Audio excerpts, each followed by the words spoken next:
This is a presentation of Northeast Streaming Sports.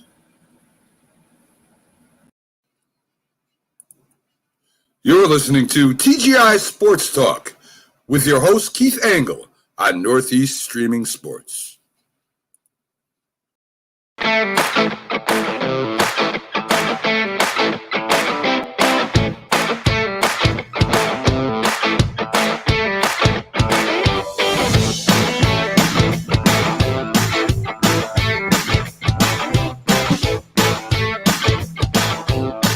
Hey guys, Keith Angle for TGI Sports Talk right here on the Northeast Streaming Sports Network. How are you guys today? Kind of a gloomy Sunday. Happy Halloween. I got to tell you guys, Halloween is my least favorite holiday. I just don't get it.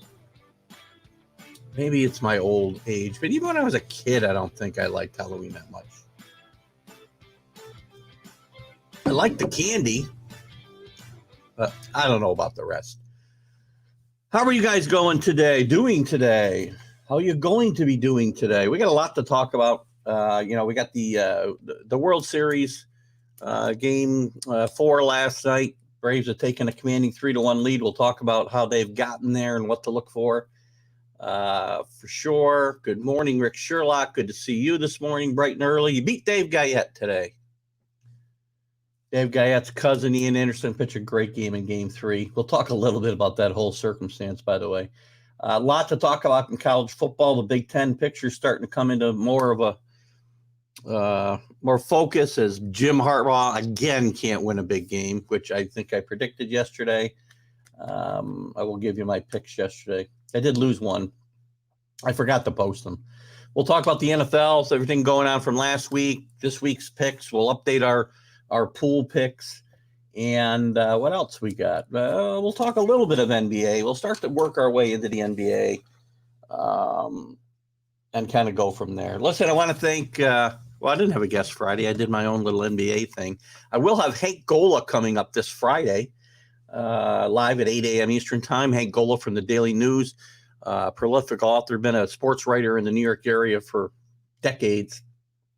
Continues to write an article for the news, and also is a prolific some great books. The City Champions, by the way, I've pushed before. Please, if you have not read it, read that book.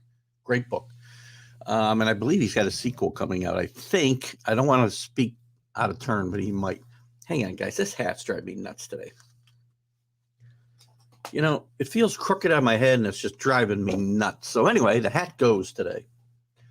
Last night, by the way, great time. I am getting old. That's back from vacation last Sunday. Did the show, out all day for football, passed out at 7 o'clock at night. Work all week. In a fog. Like I hadn't been there in 2 weeks. I hadn't been there in 2 weeks. Last night, yesterday, we're out for dinner. Went out to see the Brothers Osborne at the Palace. What a great show, by the way. Don't know what music you guys are into, but Brothers Osborne, what a terrific group. Country rock, really. A lot of fun last night. So anyway, on to important matters. The world of sports. Let's talk about Major League Baseball first. We're in the middle of the World Series. And guys, I've been into this World Series more than I thought I would. I've got kind of a I had a rooting interest.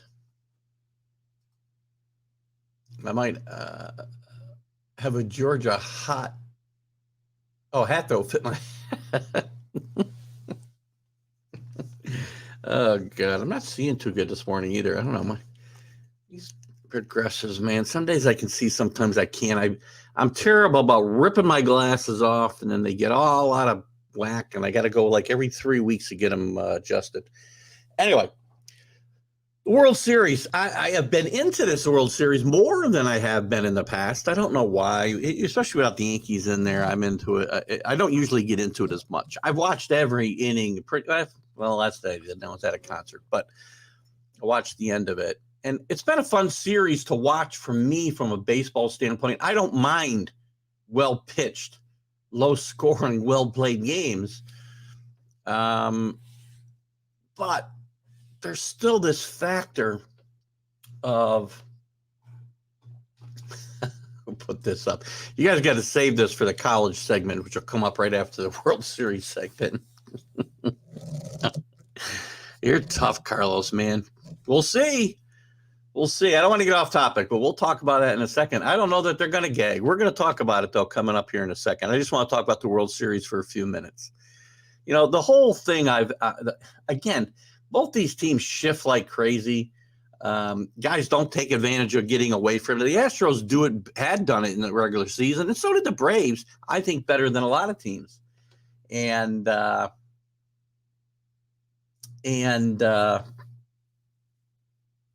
But there's a lot of things going on in this series that I think is part of the problem with baseball, and it hasn't it hasn't affected the game.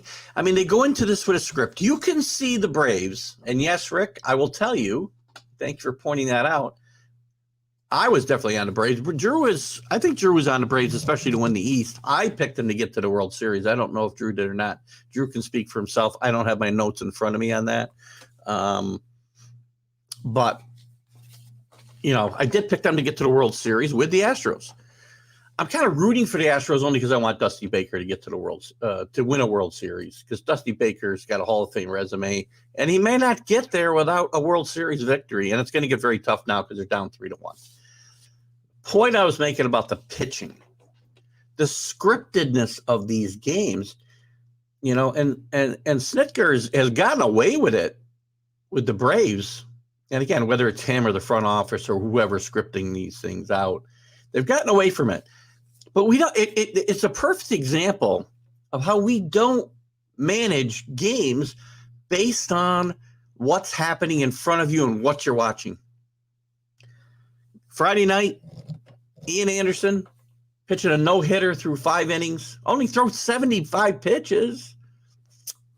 Congratulations. You see him get to the dugout. Great job. You're out. Now, the Braves bullpen has been lights out in the postseason, and I get it. But you never know what that guy's going to have when he comes in. And it happens all the time, and you see it, that they have got a where's my oh, crap. I wanted to see the box score from last night. Let me see if I can pull this up here.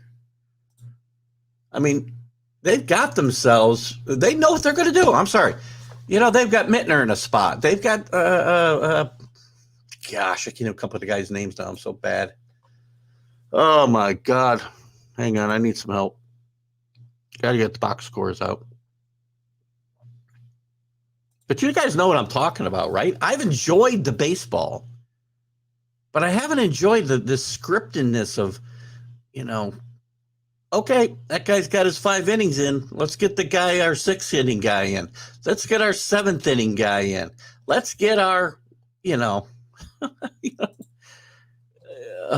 it's frustrating from a fan standpoint. It's been successful.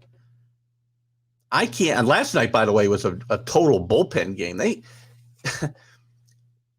started Lee last night. He didn't get out of the 1st inning. But all relief pitchers, Wright did go 4.2 innings, 4 and 2/3. Excuse me. Where did I learn my baseball terminology? I'm a baseball guy.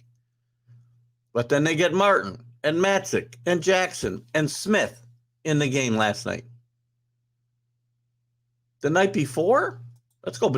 This, the night before, to be honest with you, is the perfect example of what I'm talking about and the Brave strategy, and it's paid off.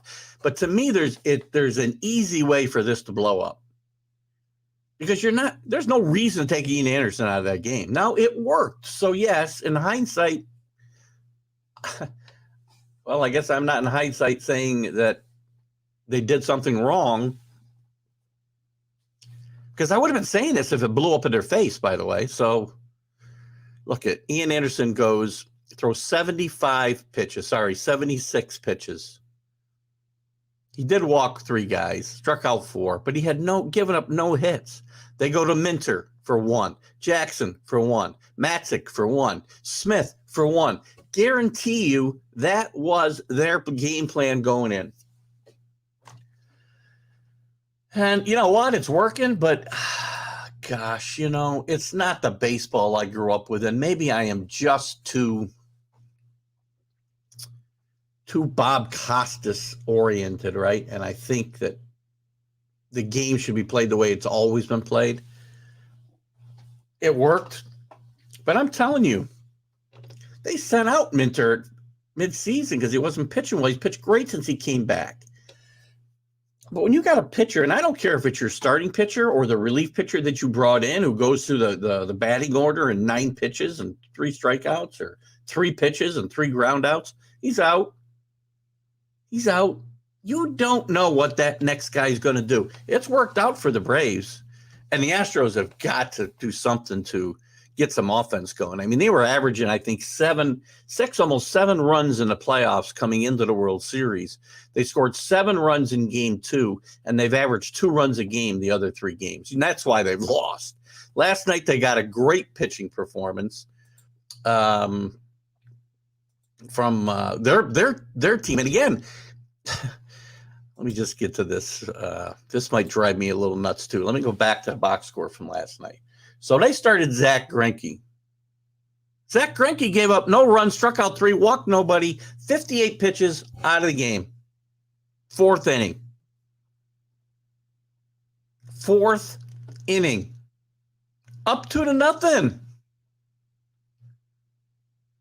This is a better example, right? They bring in Stanek, who pitched well. They bring in Raley, didn't give up any run. I'm sorry, he gives up a run, so it's 2-1.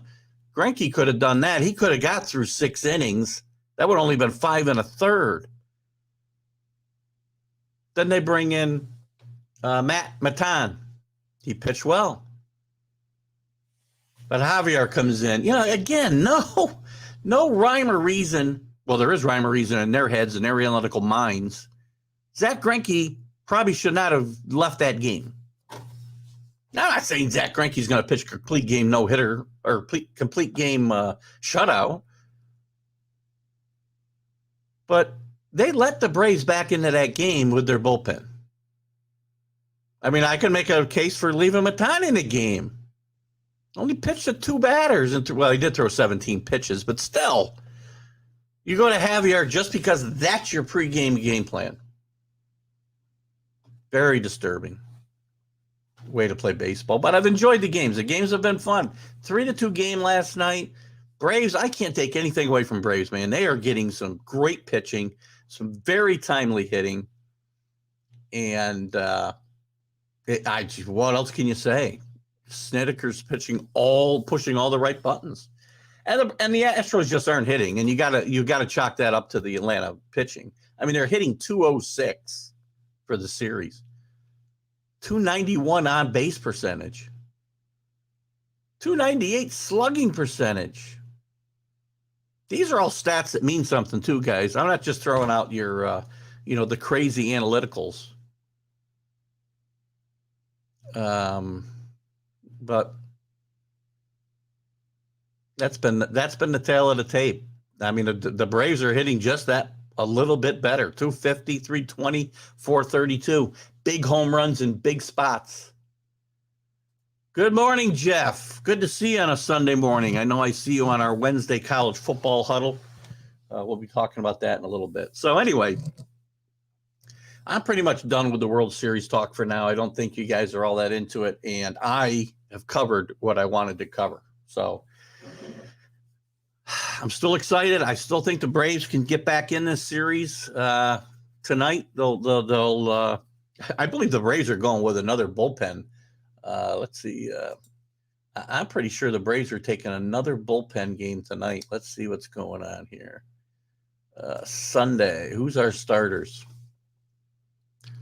Yeah, Atlanta's undecided. So you're looking at a bullpen game 2 days in a row. 2 games in a row. We got openers in the playoffs. There's Bill Pulver. He might want to weigh in. Go Braves.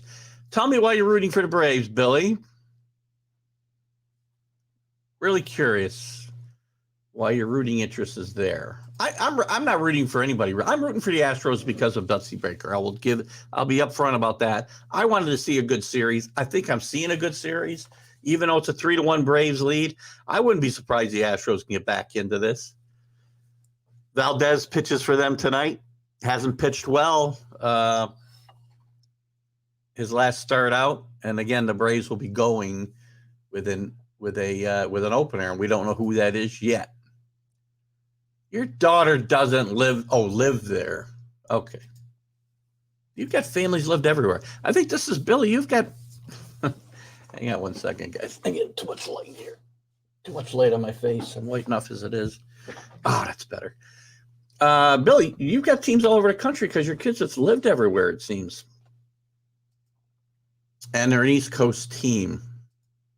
All right, I'll give you that. Jeff's talking about Dusty Baker. Good man, also served in the Marines. Excellent. You know what? Dusty Baker's a baseball lifer. I want to talk about Dusty Baker for a second before I move on off of baseball. Dusty Baker was a really good player. Not good enough to be in the Hall of Fame. I understand that. But he took over teams, all of them, in a down cycle. The Giants, the Cubs, the Reds, the Nationals maybe weren't in a down cycle, but the Astros certainly needed his leadership capabilities. And he's made all those teams either better and got them all to the playoffs. Got 2 teams to the World Series. Hasn't won that World Series. One of the best managers, I think, in baseball history and American League. Wait a minute, Billy. They're playing the National League. I need more information then, I guess. Atlanta's a great city. I could get into some topics there, but I won't. The Jets. Well, there's actually an excellent idea. The Jets should hire Dusty Baker. We'll get into the Jets later, but that's a good point, Billy. I think maybe that's what they should do. You know, the other thing I love about Dusty Baker, Dusty Baker's in his 70s. Not sure how old he is, 73. He goes out there like he's going to play. He's got his wristbands on. He's got his batting gloves on. Totally looks like he wants to get out there and play and mix it up. Excites me. All right, I will give Jeff this. When you go back to the 1970s Braves, Ralph Garth, Dusty Baker, Hank Aaron, you know, those Braves teams had some good hitters. Didn't have enough pitchers. But I believe in 1973, and Jeff, if you're a Braves fan and old enough, well, I guess you are old enough. You're talking about Ralph Garth.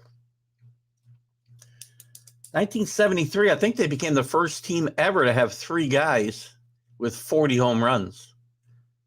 Darrell Evans, Davey Johnson in a season that was, I'm assuming before steroids. Davey Johnson had never hit 41 homers combined in 2 seasons. And he hit 40 home runs that year. And Hank Aaron, of course. So great job. Great stadium. There's great stadiums all over baseball.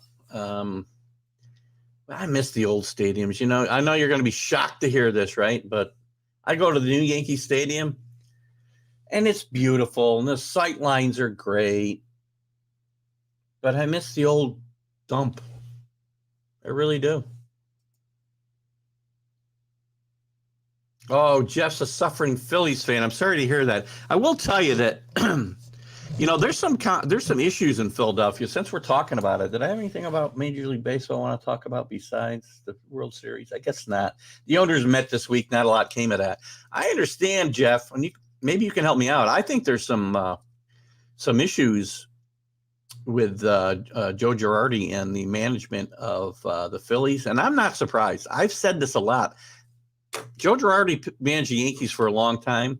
I think Joe Girardi manages tight, and his teams get tight in big situations because of the way he carries himself.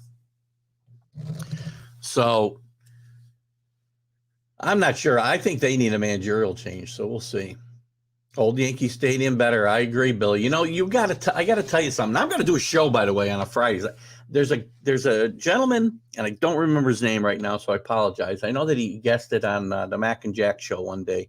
I want to do a full hour segment. He wrote a book just about all the old stadiums, and I want to do an interview with him. In fact, I'm making a note for myself right now because I had lost track of him. He's on my list, and I want to get him in because I think it'd be a lot of fun to talk about. Something about coming out of that dark, dingy catacombs at Yankee Stadium, the old Yankee Stadium, and then coming out to this beautiful ball field. Now, I mean, yeah, you can walk around. I can eat a hot dog. I can go to the bathroom, and I can watch the game as I'm doing everything, which is great. But I'm just, you know. All right, I'm going to move on to college football. Jeff, if you want to continue the conversation, you can back it up and talk about Joe Girardi. I'm not a fan of Joe Girardi, never was a fan of Joe Girardi. I'm starting to sound like Carlos now with my managers, and as I've ripped Boone, I've ripped Girardi. But look, I don't think without reason. Not that you don't have reasons, Carlos. I'm not trying to attack you, I promise. Let's get into college football unless we got what do we got here? We can't get off baseball yet. Mac and Jack debated that. Which I want to, you know what? I'm going to say, I didn't see this debate. Was this yesterday? One of them had to say he deserved to be in, and I'm going to say Jack said he deserved to be in. Tell me if I'm right or not, Carlos, because Dusty Baker deserves to be in the Hall of Fame. So get back to me. Give me a comment back. I'd like to know who was on which side of that debate so I can kind of bust their chops later on. Jeff is disappointed in Girardi. Seems like the brass tempered him. Well, your teams do have issues for sure. And I think you're validating my Girardi thing. He's wound tighter than a freaking top, man. And his teams play that way. And you're right. The Eagles are in trouble. 76ers have issues. We'll talk a little basketball in a little bit. So stick around. We'll talk about basketball probably a little bit once we get college football and the NFL conversation. So, aside from Frank Robinson, not many black managers. True enough. I mean, I don't think it's the same case, in the 90s and on as it was. We've had quite a few. Cito Gaston. Well, Cito was a Latino, but Ron Washington had some great success. Don Baylor. It is funny. There's been a trend towards Latino managers, maybe even more than black managers recently. So, but that may also stem from the fact that the participation in the black demographic is really shrunk in Major League Baseball in the last 30 years. They aren't participating. They're playing basketball. They're playing football. They're playing other sports, and they're not playing basketball. Jack was for Dusty. I'm not surprised about that. We're going to get to that right now, Jeff, as far as the college football. So let's move on from the baseball debate. We can continue the debate about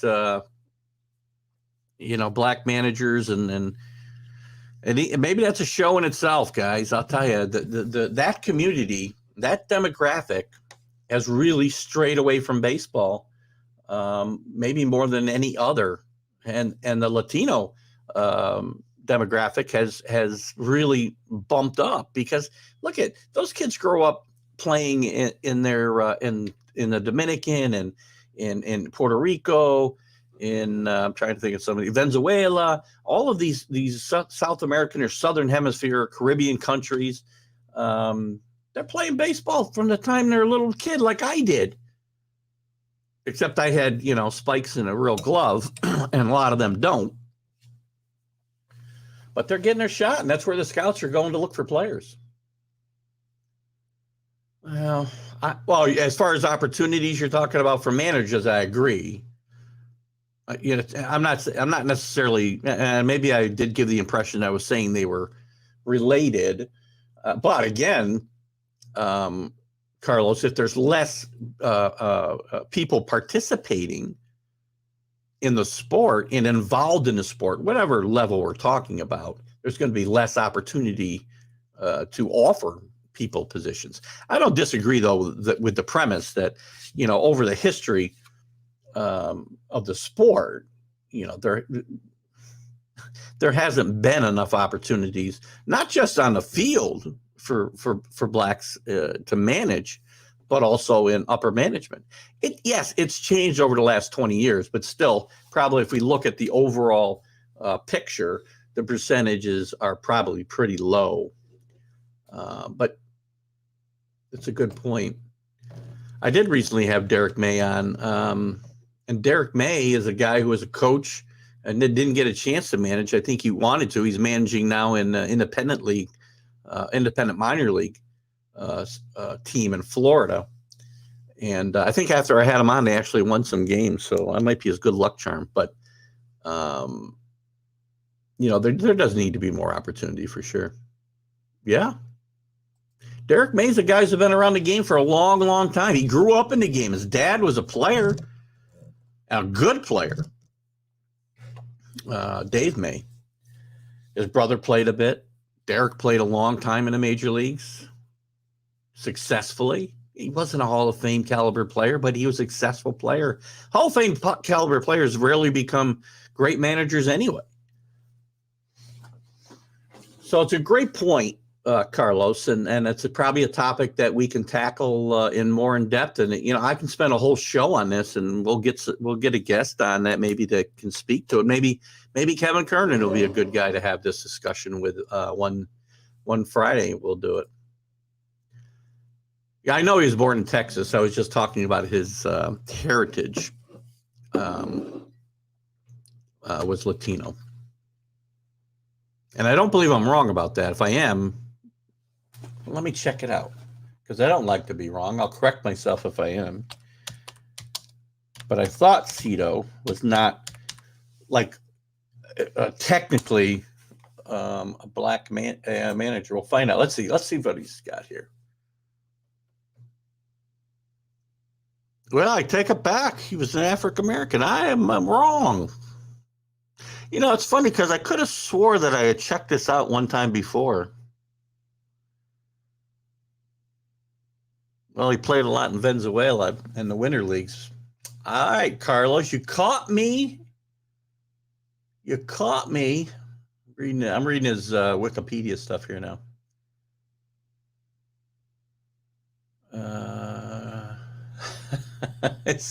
His name was taken from a Mexican-American wrestler he watched as a young man in Texas. That's interesting. Well, that's interesting. Very interesting. So anyway, I'm caught. So there's another guy who falls into the demographic that you're talking about, Carlos. Good call. Good catch. Listen, I'm 61 years old. I'm tired from being out watching a loud concert last night. Had a couple beers, too many probably. I'll probably have a few more today. Patriots play late. So thanks for catching me there, Carlos. I do like to be, you know what? I like to be right. So I don't like to leave misinformation out there. If I'm wrong, I will always admit it. So anyway, good topic there, Carlos. Thanks for bringing that up. We'll talk more about that too. I think maybe, when the seasons, when actual gameplay is at a lull, we can dive more into that. Let's dive into the NCAA. Some big games yesterday. Probably the biggest games were in the Big Ten. And I also need the standings out here too, because we're going to talk a little bit. I'm going to talk about the games yesterday, and we're going to dive more into this on the College Football Huddle. So I'm not going to spend all day on it. But we got some time. Oop. Hold on, we got a comment here. Carlos, you bet on Georgia will lose from game one. I would offer you a wager, but I'm not sure you. Oh no, I let Carlos off on his wager. Carlos was more than willing to pay, just to be clear, Rick. And you get your cheesecakes. I'm going to make sure Mark Mancini delivers on those cheesecakes. I sent him a message last night. Oh, you were on that trail, I think.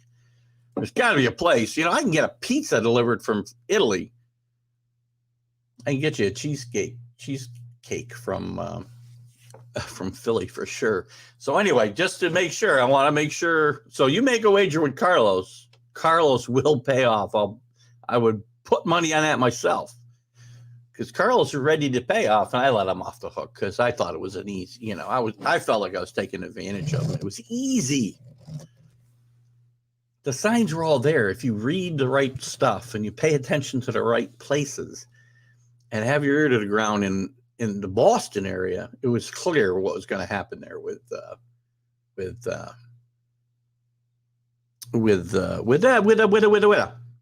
Cam Newton and Mac Jones. We got another wager too, Carlos and I. Who knows? Maybe I'll let him off the hook again. I know because I'm going to win that one as well.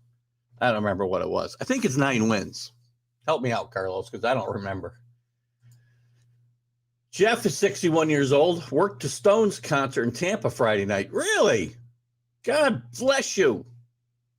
You're like a child to those guys, though. I mean, what? There we go. This is why it's a stream of consciousness show, right? Jeff, you're participating and getting me off topic just like you're supposed to. So you're 61 years old, and they're all 80. Well, maybe not quite. But is Keith Richards actually alive, or is this like a Weekend at Bernie's thing? I need to know.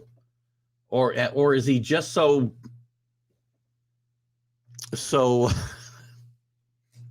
have the drugs preserved him? He's going to live forever, and when the nuclear war comes, it'll be the cockroaches and Keith Richards. What's the deal? I mean,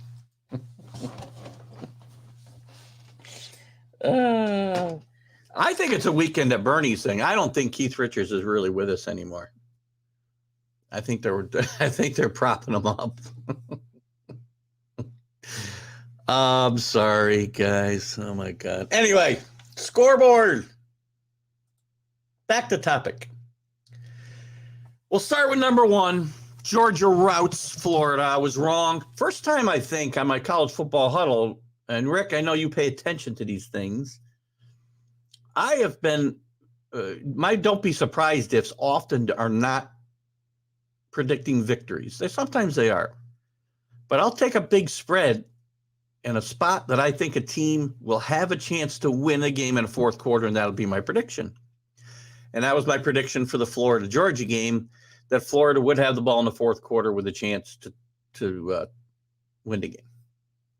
Oh, man, was I wrong. 34-7. Georgia continues to show. Now, Florida's on a down cycle this year. They knew they were rebuilding, but I really thought they'd come up big. And I know this wasn't a home game, Rick. I do realize that. But it wasn't a home game for Georgia either. And I know this place is probably half and half. I got to get up here. When those guys were all going, yeah, we will be sad. I will. I'm sad already. If you know how to tell old, Keith calls them spikes at cleats. Oh, my God. Did I say spikes?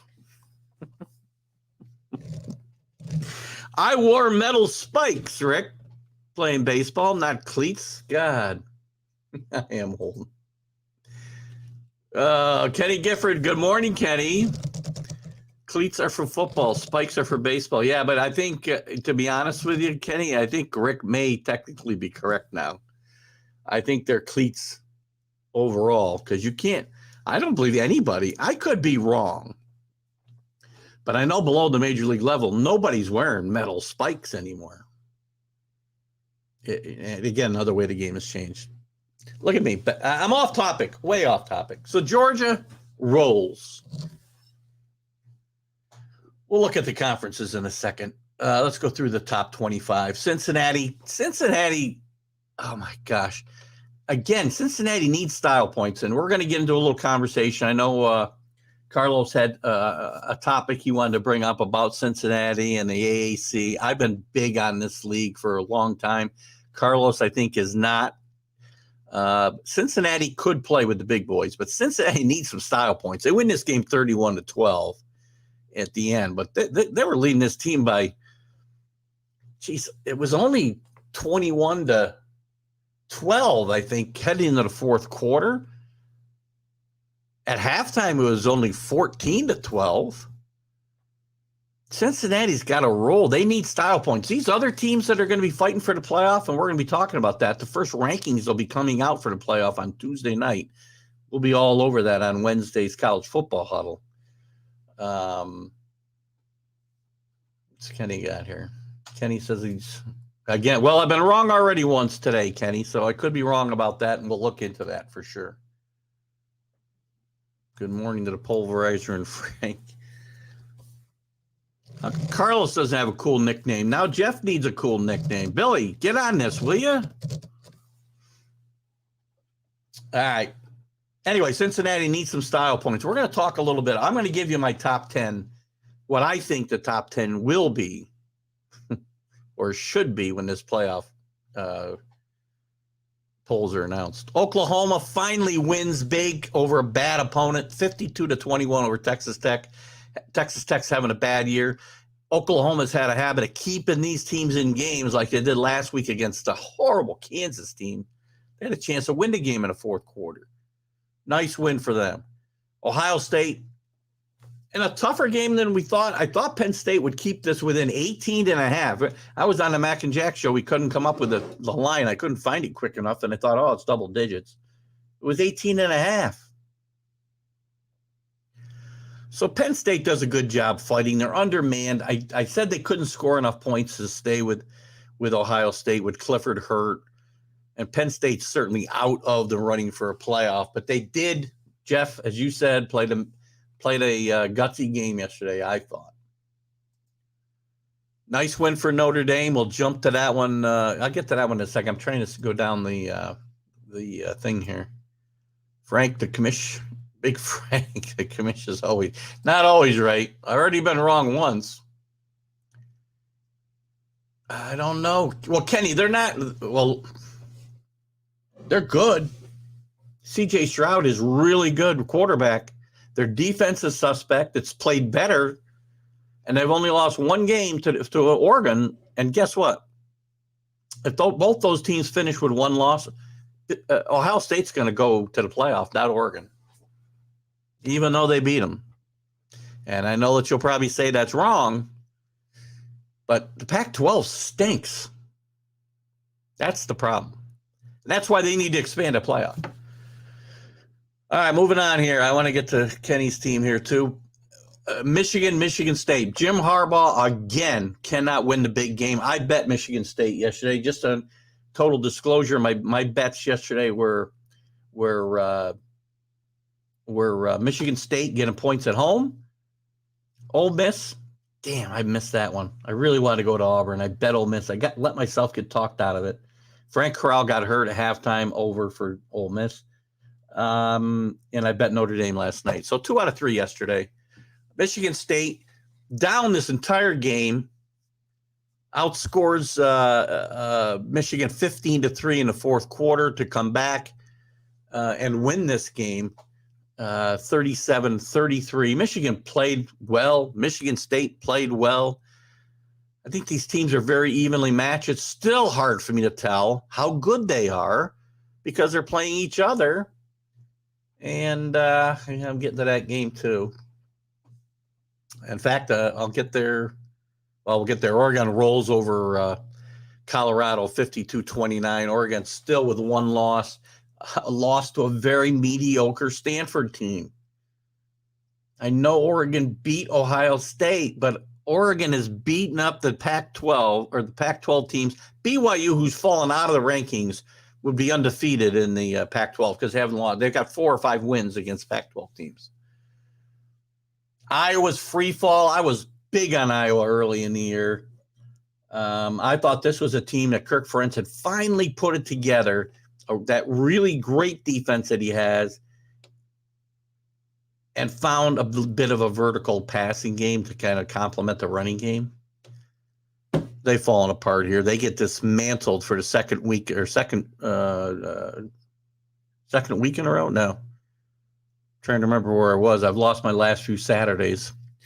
Anyway, they lost to Purdue badly a few weeks ago at home. They go to Camp Randall and get beat 27-7. I don't think the game was even that close. Iowa's done. That we're going to look at the standings here in a second, and that's going to really hurt. Really hurt Iowa. They're done. Auburn, as I said a minute ago, Auburn is playing really good football right now. They're going to have Alabama coming up very soon, and they could really throw the playoff rankings into total chaos if Alabama were to lose to Auburn, and it could happen. I believe they're playing at home this year.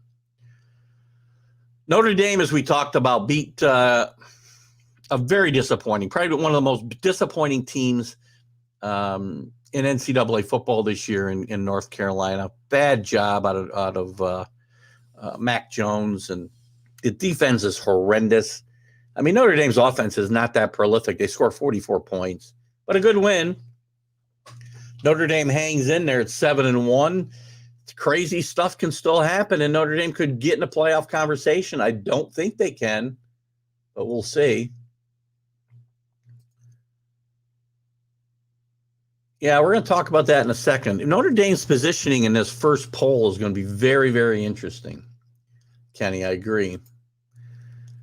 Iowa played like Iowa. Well, Iowa's, they're a good football team. They got a good football coach, but they need to move into their offense is just not creative enough. Sorry. Mississippi State, the gummy bear hater, Mike Leach gets a nice win over Kentucky. Kentucky's doing their usual late season swoon. They play well. Mike Stoops is a really good coach. And Kentucky's a good team, but they're not going to compete week in and week out in this tough SEC. They've had a few years now where they've gotten off to strong starts and then kind of fallen backwards. So not a good loss for them. If they go into the top 8, watch out. I agree. This is all, it's going to be very interesting. There's going to be a lot of things to me that are very interesting. It's going to be interesting where they put Cincinnati in this first poll. My prediction was, and it might still be, that they leave them at 5. We'll see. I got to take a quick look at some of the other rankings and get my head around this. If at all possible, I think they'll leave Cincinnati on the outside with the ability to move them up later rather than put them in and have to drop them if they don't lose a game to let one of these other one-loss teams in because they don't want to deal with that nonsense. Yeah, Navy's had a tough year this year. We'll look at them in a second. Well, I like to talk about the military academy, so we'll talk about them quickly. Wake Forest, I thought this might have been a trap game for them. We talked about it Wednesday night. Good job blowing out a mediocre at best Duke team, 45-7. Wake Forest, again, I will say, especially with Pitt's loss yesterday. And Pitt's loss yesterday in Miami really kind of hurts Wake because I think a one-loss Pittsburgh team and undefeated Wake Forest team in the ACC playoff would have really enhanced Wake Forest's chances, if they were to win that game, of getting into the playoff. Keep in mind, no undefeated Power 5 conference team has ever been left out of the playoff. So they still got some games to play against Clemson, NC State, before we even talk about the playoff. Oklahoma State rebounds, blows out Kansas 55-3. I'm still not convinced Oklahoma State will not win the Big Ten. They're going to beat Oklahoma, I think, head-to-head in the regular season and might get them again in the playoff. Who knows? Baylor stays alive in the Big 12 with a good win, a comeback win over Texas. Texas cannot hold on to leads. This is now 3 weeks in a row, I believe, that they've blown leads, some of them big leads, in games that they should not have lost. I already talked about Miami beating Pittsburgh. Pittsburgh was on a great roll. Kenny Pickett did have a great game, thrown for 519 yards and 3 touchdowns, but Pittsburgh's defense was not good enough. Pickett's going to be in that Heisman conversation, especially with Frank Corral now falling backwards. And also, while I'm talking about the Heisman real quick, the other night I talked about Thibodeau from Oregon, who I think should be in the conversation. I overlooked the guy from Georgia. What's his name? Rick, help me out. Joseph, the defensive lineman. He's probably the best defensive player in the country. Those two guys one of those two guys could go number one in the draft next year. Both of them should go in the top 5. Army plays Air Force. Army does play Air Force this coming weekend. Should be a really good game. We'll certainly be talking about that going forward. Texas is disappointing. You know what? Carlos, I agree. Steve Sarkisian he's a good football coach, but he came in there like he was going to turn them into, a national championship contender right away. This team is the same team that Tom Herman had. It's not the same team he had, but they're playing the same way. They're losing games they should win. They blow big leads. Well, I'll tell you, it's possible that Walker yesterday, I should have mentioned that when I was talking about the game, 5 touchdowns yesterday.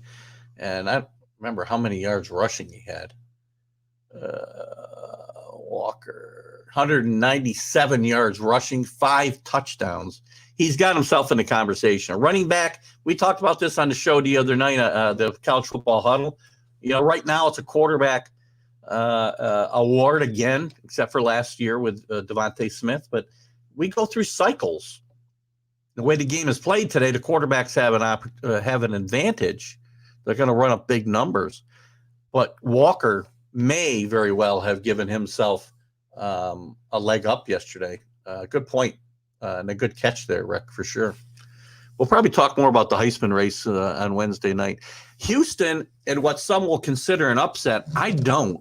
SMU is a really, really good team, but Houston's a really good team. Playing at home, they were the favorite in this game, and they win 44-37. Cincinnati's still got to play both these teams. I know Carlos, again, has his doubts whether the AAC is a good league. And we'll get into that here in a second. Let's see. Yeah, our Army was on a bye this week. So we can't talk about Army or Air Force, I don't think, this week.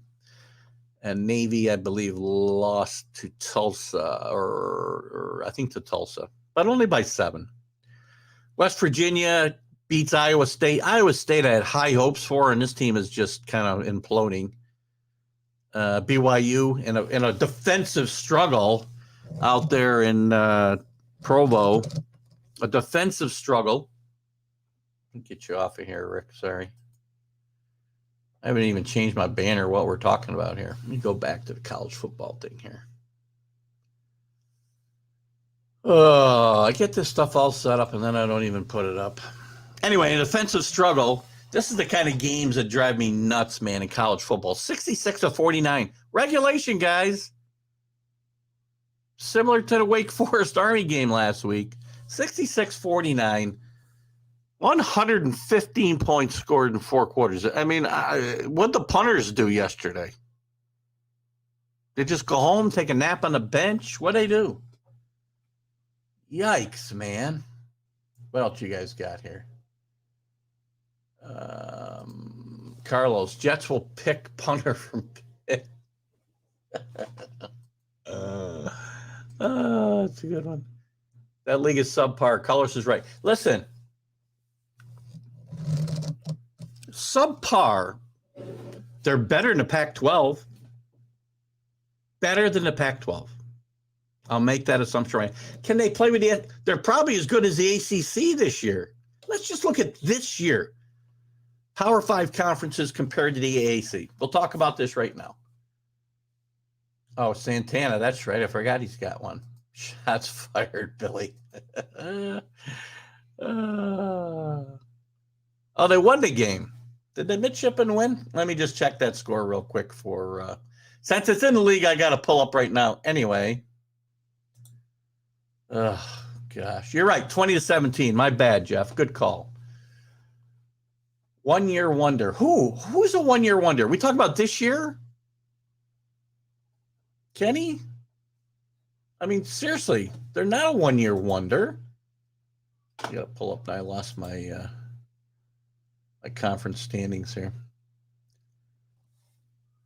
Let's just talk about. We'll talk about this year first. You know, and it's not a 1-year wonder because the UCF has had teams that were in the conversation for the playoff before Cincinnati ever came into the conversation. UCF was Cincinnati. Houston's had really good teams. Memphis has had really good teams. I can make an argument this league right now, and by the way, Cincinnati beat your Notre Dame team this year, who, again, well-coached team. I like Notre Dame. Going to South Bend, even beating a down Notre Dame team, they're one loss. They're going to be in a playoff conversation. They're going to be. You've talked about it yourself, Kenny. They beat them at home. AC compete. Well, there's my point, too. I'll get to this. This is exactly where I was going to go. It wasn't all the old Big East, by the way. That's a misconception as well, Carlos. You say it was the old Big East. Here's the teams that are in there.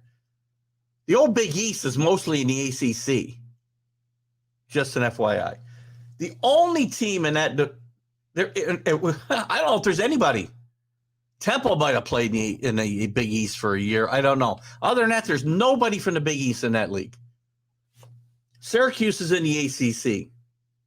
BC's in the ACC. Miami's in the ACC. Florida State's in the ACC. Rutgers is in a Big Ten. Connecticut did play in this league. I don't know if they played in this league or not. I think they did. They played basketball in this league. Some of these schools were playing one league in basketball, another in football. UConn might have been playing an independent schedule, and UConn stinks. And they're not in the conversation in this. What's a fluke? You guys got to give me more than one word. Remember, I'm talking about a lot of stuff and going on a lot of things, so I don't know. Any titles? Well, they don't get a chance to get in a playoff, Kenny. How can they have any titles when the thing is rigged for the power conferences to be in the four? They won't play Cincinnati. When was the last time before this year? This is the first year Notre Dame gave Cincinnati a shot to play. A Big Ten team gave Cincinnati a chance to play. Who's playing Houston? Who's playing SMU from these Power 5 conferences and out-of-conference games? Who's playing UCF? Nobody. This has been a really good league. And to go back to my original premise, to talk about this year, and this isn't a new thing. You say this is a 1-year wonder. Cincinnati's been good for 3 years now. Didn't get a chance to play anybody in the regular season to get a chance to get in the playoff until this year. Houston's had a good team in different years. UCF had a good team for 3, 4, 5 years in a row. Scott Frost had them undefeated, did everything he could to get in the playoff, and then they left them out for teams that didn't win their conferences. This is why the playoff needs to be expanded, by the way. So you'll find out how good these conferences are. Now, again, I'm making this, having this conversation, as I told Carlos last night. This league's about to get much weaker in 2 years or whenever it happens because Cincinnati, Houston, and UCF is leaving the conference to go to the Big 12 for more money. If you're saying to me, well, that points out how bad the conference is, you're wrong. It's about money. It's all about money and opportunity because nobody will play them when they play in the AAC. I've been promoting. This isn't a 1-year thing. If you guys, well, I haven't had the show on for 3 years. I wish I had. But I've been promoting this league all through last year, all through this year, and I was a proponent of this league 3, 4, 5 years ago. They should be considered, alongside the power conferences because it's better than the Pac-12, as Jeff said. Jeff just said a little while ago. They're better in the ACC this year. They're maybe as good as the Big 12. They're better than a lot of those teams. The top 3 teams in that division can play with anybody except maybe the top teams in the SEC. Anybody. Let me get to some of your comments. Carlos, you're the guy who wanted to talk about this. So even if they can compete with Power 5 conferences, doesn't mean they can win a championship. We have no way to know. You're probably right. You're probably right. Now. But these teams don't have a chance to get better because they're left out, because kids want to go to places they can play for the national championship, which leads them where? Leads them to the SEC, and it leads them to the ACC and the Big Ten. And also Pac-12 gets the leftovers because they stink out there. That league stinks. I'll say it clear as the day. That's Power 5 conference and the AAC, isn't? In name only. Second-tier teams. Let's see. Houston will be ranked this week, by the way. Cincinnati's number 2, and I'm looking at let me just go to the real rankings that I like. I don't like the ESPN rankings. Let's just go here quick. Let's see who's ranked. Cincinnati's 2, and Iowa's 19. Houston will be moving up in this conference, by the way. And in other years, they've had teams ranked. So are they second tier compared to who? Who's the top tier, Kenny? Alabama and Georgia? I can say it's Alabama, Georgia, and then everybody else. This is second tier. I don't know if I agree with that. It's a great topic. Thanks for bringing it up, Carlos. UCF was ranked as high as number 2 or 3 a few years ago and beat Florida State and got left out of the playoff. That's before Florida State was actually a stinker the way they are now, like the rest of the ACC. And I'm going to promote Wake Forest, by the way, for the playoff if they win that conference. But but this league is better, way better than the ACC right now. ACC was not a one-team league. ACC had Clemson. They had Miami, who would lose late in the year, but they were a good team. Let me look at the ACC real quick. They're not a one-team league anymore.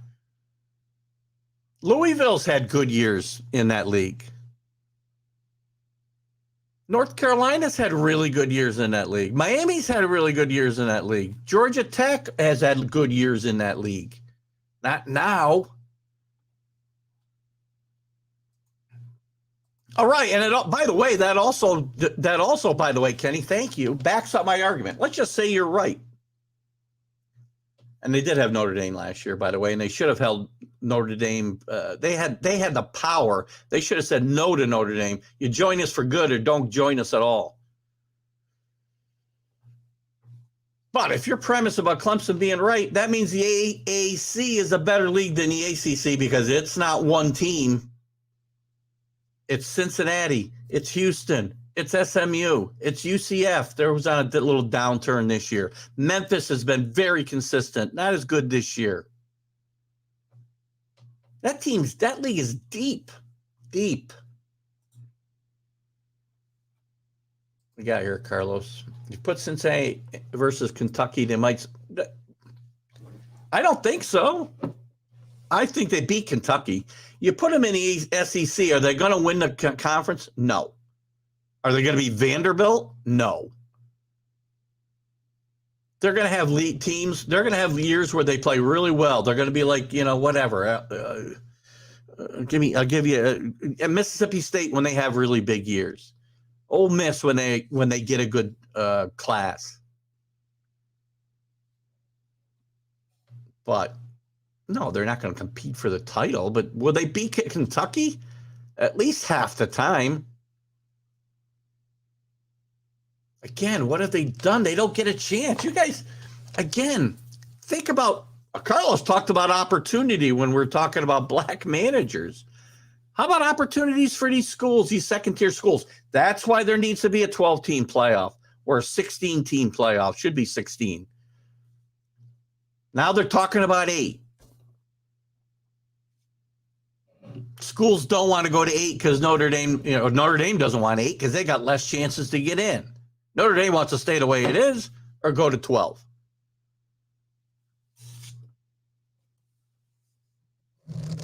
You can't say they can't win when they don't get a chance to participate.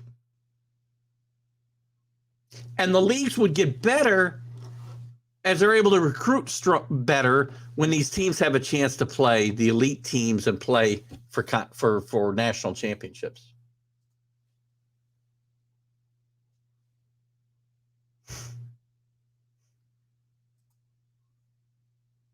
Again, Kenny, the league, you can call the league second tier, and the NCAA does too. It's a group of 5. We got a top Power 5 and a group of 5. And the group of 5 gets stronger because they keep siphoning off the really good teams, right?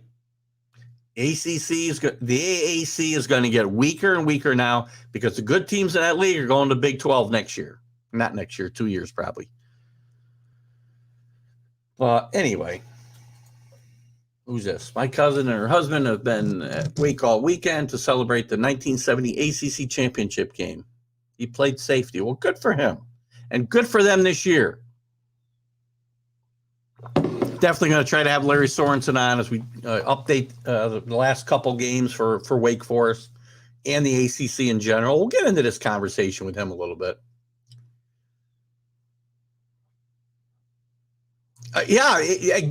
Carlos, this is my point.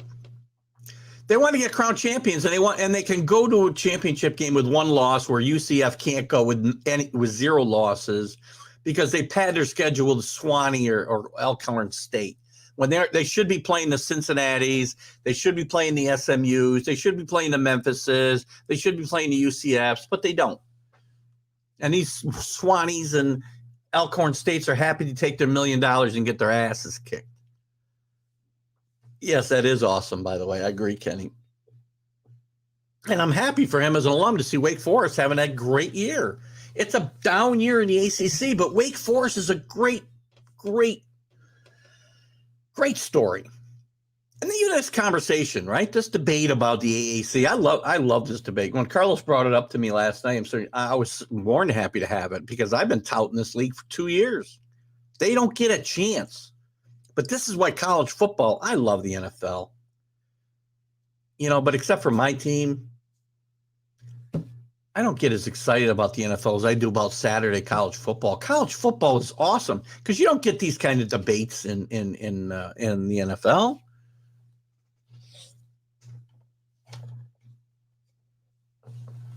There's a lot of good teams that don't get a chance to get recognized. And I say, in all honesty, I do believe the committee will look for any way to keep Cincinnati out of this playoff. I guarantee you they're rooting for them to lose to to lose to SMU or Houston and keep them out. And that'll probably happen. Well, money makes the world go around, Kenny. That's just a fact. I don't get wrapped up in it too much because I can separate the two, whether it's money or politics. It's all about money. These super conferences are all about money. Look at Cincinnati and Houston and UCF are leaving the AAC because of money. But where the AAC could potentially garner that kind of money if they were able to play better teams. Navy beat a good K-State team with a couple of years ago in the Liberty Bowl. Navy's had really good teams. Great point, Jeff. Navy's another team. I didn't even mention them in this conversation. They've been down the last couple of years, but Navy's had really good teams. Who's gone in and beat Notre Dame? Maybe not often. But they have beat Notre Dame. They've given other teams fits the way Army does now. It's a good call. College football America, yeah. I agree, and it's going to get worse. It's going to get worse, Carlos.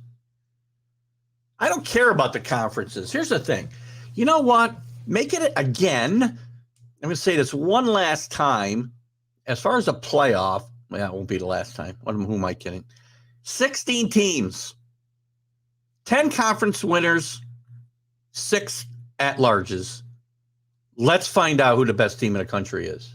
Yes, you'll find out most of the time Cincinnati and UCF and Coastal Carolina will get killed in the first round. How's that any different than we watching Notre Dame get beat up in the semifinal every single time they get in the playoff? I'd rather watch Coastal Carolina. Can they beat? They better. They should. Problem is they've been playing down to their competition lately. And they need style points, man. Everybody's going to be 90. I must have missed something from Billy. I'm heading to New York City to celebrate the Jutes.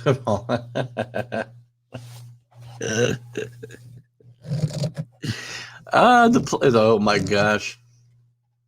Well, enjoy that, Billy, because it is a big moment. By the way, I kid about the Jets, but this is the biggest moment in NFL history. I think the game was played in 69, but it was the 68 season. I hope I got all these comments. I don't know. Where are you? Notre Dame is so overrated. Yeah, I don't disagree. Notre Dame always will be because, again, as Kenny mentioned, it's about money. Notre Dame means money. And Notre Dame is still allowed not to join a conference and have their own TV contract and collect all the money when they go to a big bowl game. They don't have to split it with anybody. Why would they want to go to a conference? And that's why they don't want the 8-team playoff. Less opportunity for them. Because I think in the 8-team scenario, there'd only be 2 wild cards, 2 at-larges. Maybe 3. Right now there's 4 because all 4 are at-large, right? And Notre Dame's got 4 chances. In the 8-team, they're going to have 2 or 3, and that's it. In the 12-team, they'd have 6. So they want, you know what they want. They don't want to join a league and split the money. This might be the last team to beat Notre Dame 3 out of 4 years in late 2000s. You know, they had some really good teams. They had, you know what? Even they lost some games that were really close to. Navy is a underrated for what they can have to do to recruit.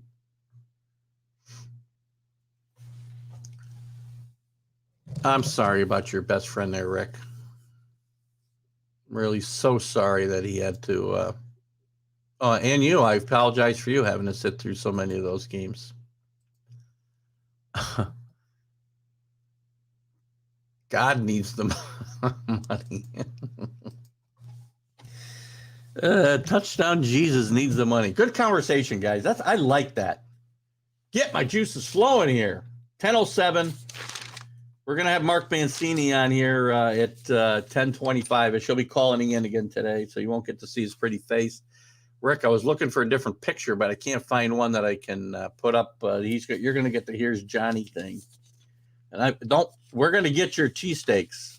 He's going to find a place, or I'm going to find a place myself, and I'm going to order them, and I'm going to get you your cheesesteaks.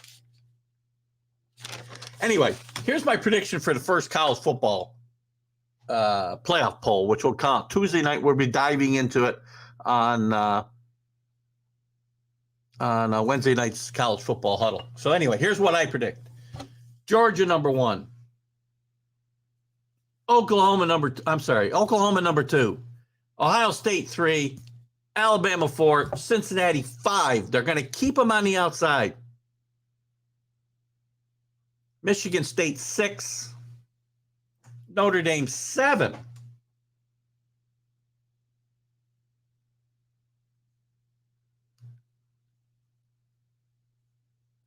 Texas A&M 8. Wake Forest 9. 10th team is going to be Baylor. There's my picks. Let's see how I do. The big thing here is Kenny hit on it. 2 big things here. Where's Notre Dame's rated? Because if they're in the top 8, or top 10 even, they got a chance to move up into that 4. And where's Cincinnati's rated? I really think they'll leave Cincinnati at 5 because, again, they don't want the optics of and because they've done it before. They did it to TCU one year, undefeated in the 4, the entire 4 or 5 weeks they were ranking. The final rankings come out. They didn't play a game, I think, that week, and they fell out. They've done it before, and it's not a good look. Yeah, you're saying God needs the money too, Jeff. If the playoff goes to 12 teams, Notre Dame may be the first team to lose 3 games and still get in. It's entirely possible, but I don't think that will be the case. Again, 6 at-large teams. It depends on what criteria they put on those at-large teams. So, right, Jeff, you're right. Ton of mid-majors on the bottom of the list. I'm not sure which list we were referring to there. Anyway, that's my take there. We got to do our NFL stuff before Jeff comes in. Jeff. Jeff's already in. If both Cincinnati and Notre Dame have one loss, Notre Dame goes. I agree. Listen, Cincinnati can't lose a game and get in. It won't happen. Cincinnati's got to be undefeated, or they're not getting in. They just aren't. Unless there's some crazy crap that happens. You know, Notre Dame will get in over most one-loss teams. They won't get in over Ohio State with one loss. They won't get in over Alabama or Georgia with one loss. But they might get in over Michigan State with one loss. They'll get in over Michigan with one loss. And they'll get in over Cincinnati if this all plays out. Oh, I see. Top 25, yeah. I like to see the mid-majors getting some rankings. It's exactly what I'm talking about. You know, some of these teams can play. Wouldn't you like to see Texas and San Antonio get a chance to play for a national championship? They can't win, probably, but neither can half the teams that get in the NCAA basketball tournament. And look at how much fun those first 2 rounds are. They're a lot of fun. All right, let's jump into football. Let's look at our picks first, just so we get them in. We can talk about the standings when Mark gets in. Here's our picks. Here's how we did in week number 7. Keith Engel is at the top with 9 wins. Look at that. Keith Engel and TGI Sports Talk. Mickey Delaney followed me with 8. Mark Robichaud had 8. Carlos at 8, moving up the ladder. Things are getting tight at the top. We'll look at it in a second. Kenny Gifford with 7 wins.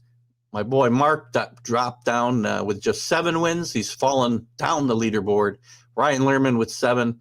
Robert with 6. Mike Caesar with 6. Drew with only 5. And Rick Sherlock, 4. Did you pick all the games, Rick? Here's our overall standings, guys, for the $100 gift card that I'll be giving myself when I win this. Mark Matheson still leads. I said he was falling down, but he's tied with Ryan Lehrman. Ryan, I hope you're listening. Make sure you're following the show. I got to get to my list of followers. I hope you're there because I want you to have a chance to win this card. Mark Robichaud, 1 behind. TGI Sports Talk is 3 behind. With 55 wins. It's pretty close from here. Carlos tied with 55 wins. Kenny with 53. Drew with 50. Mike Sasser with 49. Robert with 49. Rick with 42. And I know Rick's unfortunately had two different entries here for a while. And Mickey, as well as he did this week, hasn't been picking every week and is probably not going to have a shot unless he comes on extremely well here at the end to move up. So anyway, a couple more college things here. Louisiana teams better watch out. No teams from Texas should ever get in. All right, guys. Let's look at the NFL. Let's just look at his standings. We'll get into some other stuff here in a second. Let's take a quick look at the standings and see where we sit as we start to head into week. Oh, I do my picks. I'll do this first, and I'll do my picks. I'll give you my picks. I'll even give you my bet. I think I can give you my bets. I'm not sure. It's a tough week, man. Tough week. I don't know if I can pick 3 winners. In the AFC East, the Bills. Well, look at that. The Bills with only a game and a half lead over the Patriots. Watch out. I'm telling you, the Patriots will beat the Chargers today to get over the top. Finally beat a good team. Destroyed the Jets last week, 54-13. I know it's a bad team, guys, but 54-13 is 54-13. Just is. The surprising Bengals going to be a big favorite on the road against the Jets. I do not like that game at all, even though the Jets don't have a quarterback. Bad plan by the Jets, by the way. Go into a season with a rookie quarterback and don't have anybody to back them up except Pat White. Who? Kenny's going to hack the picks. Kenny's got too much time on his hands. Anyway, that North, Cincinnati's tied with Baltimore. Cincinnati's good, guys, really good. Joe Burrow is going to be a tremendous, tremendous quarterback for a long time to come if he stays healthy. The surprisingly mediocre Browns are 4-3, and the Steelers stink, by the way, 3-3. Tennessee playing good football. They're a dog today against the Colts. I'm considering taking them, but they do have a 2-game lead in the division over the Colts. Jacksonville's just terrible. Houston is just a joke, and Deshaun Watson is not getting moved. And Deshaun Watson, I will say again, will never play in the NFL ever again. Out in the AFC West, the Raiders, they fire Gruden. Don't miss a beat. Maybe they're better off without him. They've won 2 in a row. They lead the division over the Chargers by half a game. They have 5 wins. The Chargers have 4 wins. The very disappointing Kansas City Chiefs, who I will be taking in at least one survivor pool today against the Giants on Monday night. The Broncos are tied with them for last place. But again, that's not a lot of ground to make up, guys. In the NFC, the surprising Cowboys get Rick's Vikings today. We'll take a look at that game in a second. Washington, Eagles, Giants, all with 2 victories. That's kind of what we expected. I didn't expect the Cowboys necessarily to run away with this division, which right now they are looking to do. The surprising Packers. I thought the Aaron Rodgers issues would carry over and cost them some wins, because I thought it would really hurt them in the locker room. They're playing great football, a great win Thursday night to start off this week against the Arizona Cardinals. Bad play by A.J. Green to end that game. Bad route, bad effort. I don't know what we want to call it, but it ends up in interception when the Cardinals had a chance to win that game, and there are now no undefeated teams. And the Miami Dolphins, again, are sipping champagne, the 72 Miami Dolphins. Let's see. The Vikings have got 2 wins in a row to get themselves to 3-3, but at this point already they're looking at a wild card potential. And the surprising Bears are 3-4. I'm surprised they've lost 2 in a row. I'm a little surprised they've got any wins. The Lions, if they're going to win a game, this might be the week for them to do it. Tampa Bay rolls along at 6-1. Big game against the Saints at 4-2 today at New Orleans. Could be an interesting game. Hard to go against Tom Brady and the Bucs here when you're talking about Jameis Winston on the other side of the line of scrimmage. Not on the other side of Tom Brady, but the other side of any quarterback matchup. The Falcons playing some better football than I thought they would. Won their last 2. They're actually favored today. Carolina's fallen off after a 3-0 start. They lost their 4th in a row. McCaffrey being out hurt them, and they benched Sam Darnold last week. We'll see what happens there. And as we talked about earlier, the Cardinals will still lead the West, the very tough West, at 7-1 with their first loss on Thursday night. The Rams 6-1. And the surprisingly bad, I thought this would be the best division in football, and it's really falling off the map a little bit for the Cardinals, for the 49ers and the Seahawks. For kind of the same reasons. Quarterback. Russell Wilson's out another 5 weeks probably. Geno Smith Listen, I would love to take Seattle at home against Jacksonville in the Survivor Pool, and I'm afraid because Geno Smith is the quarterback. How do you do that? Where's my phone? Before Mark calls in. So anyway, here's my picks. Let's get to my picks for this week. I got to get back to here. Hold on. There we go. All right. Let's get to Keith's picks. Are you ready? I did win Thursday night. I had Green Bay plus 5.5 over the Cardinals. I thought the Cardinals would win. So in the pool I'm in, the two pools I'm in with no points, I lost. I did pick the Cardinals to win the game. I thought the Packers would cover. The Falcons minus 2.5 over the imploding Panthers. I'm going to take the Falcons here. I don't know how not to at home. The Bills, big line here, 13.5 over the Dolphins. The Dolphins are 1-6, only win over my Patriots in week 1, a game they probably shouldn't have won there. This team should be should have no wins. As the Patriots fumbled the ball on the 10 to end the game. So I got to go with the Bills here. Looking to rebound from the first loss of the year, second loss of the year, to the Titans. I believe they had a bye last week. But not a good performance against Titans. So that defense starts to make me wonder whether the Bills are as good as we think. The 49ers, the very disappointing 49ers, going to Chicago and are a 3.5-point favorite. I don't understand. I don't understand how this game can be 3.5 points. I will take the home dog here, 3.5 points. Justin Fields starting to get his legs under him. He's played much better since his original start or action, and I would expect that to continue today. The Browns minus 3.5 over the Steelers. The Steelers, guys, look at Big Ben is a statue out there. A lot of rumors about Mike Tomlin leaving the Steelers. I don't see it happening. He vehemently denied it. But listen, the last time a guy vehemently, excuse me, I want to talk to Mark about that too if we get a chance when he comes on. He vehemently denies he's considering some of these big college openings at LSU and USC, where his name has been thrown around quite a bit.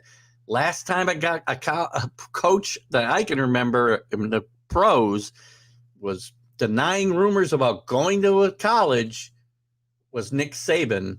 I don't know how many years ago. 15 years ago.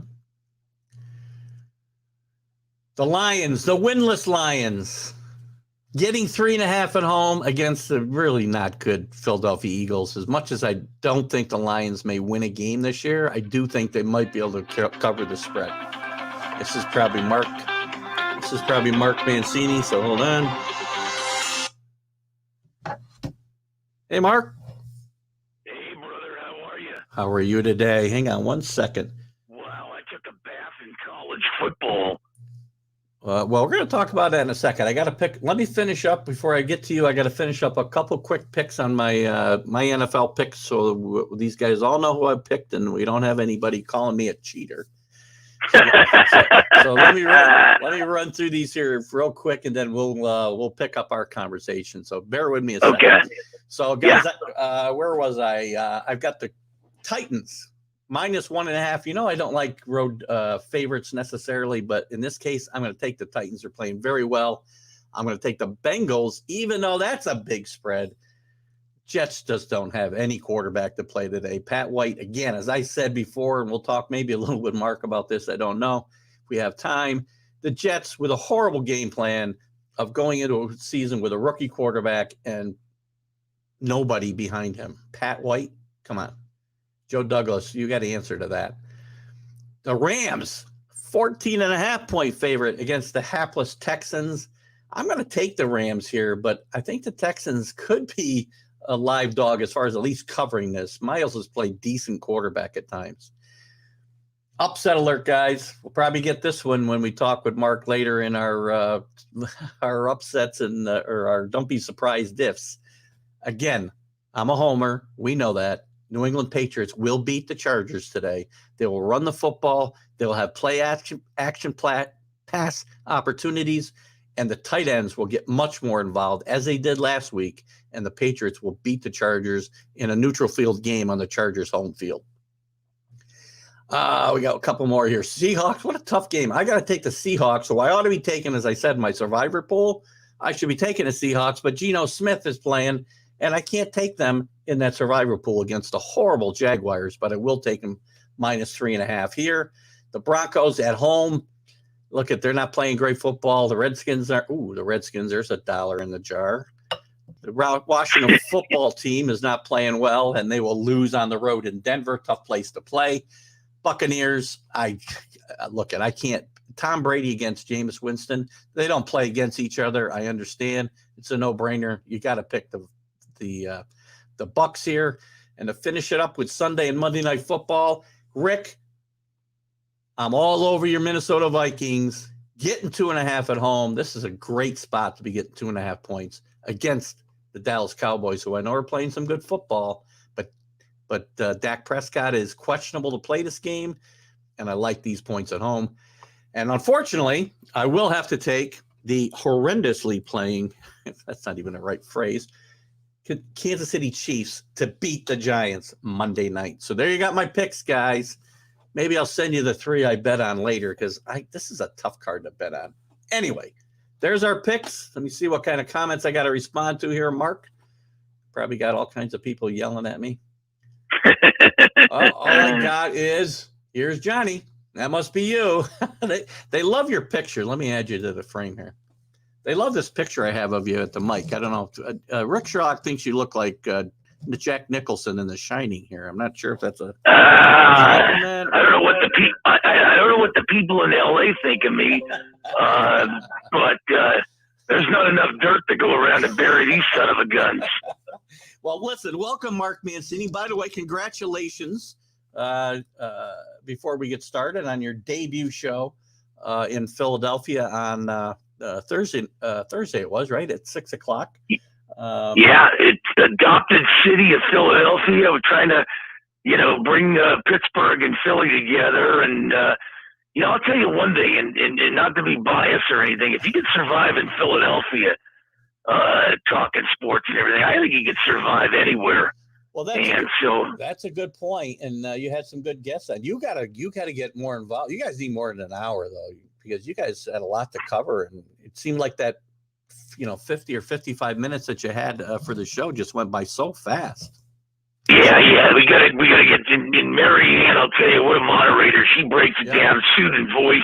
She reminds me of Ellen Kay that used to work out here with Rick Dees, and just unbelievable. And then Sal there, he comes with his stick, and he's got a friend. I think when I first met Sal, I thought he was part of Mr. Rogers' neighborhood. He's got a friend all over the place. And then my attitude is, either Philly's going to like me or hate me, and that brash, opinionated, controversial style. So I bring it into the city of brotherly love, and indulging in the Phillies and the Eagles and the Sixers and the Flyers. So it's amazing, and I'm so blessed to be a part of that city and station, WWDB. Well, you go from LA with a lot of dysfunction to another city with a lot of dysfunction in their sports teams in Philadelphia. So that's a good transition for you. Yeah, LA's a bridesmaid city. I don't know what it is, but the groom keeps leaving the bride at the altar.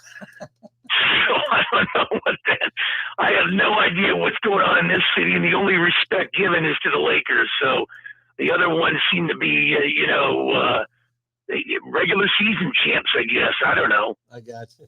Listen, let's jump into some stuff here, because there's a couple things I want to cover. Let's talk first about the World Series. I mean, I've been very involved in these games. Last night I wasn't, because I was out at a concert and I only caught the last 2 innings. But they've been well played games, I think, for the most part. Good pitching, good defense, and the kind of games I like to watch be played. Atlanta's played a bit better, obviously taking a 3-1 lead, as Houston's not hitting at all.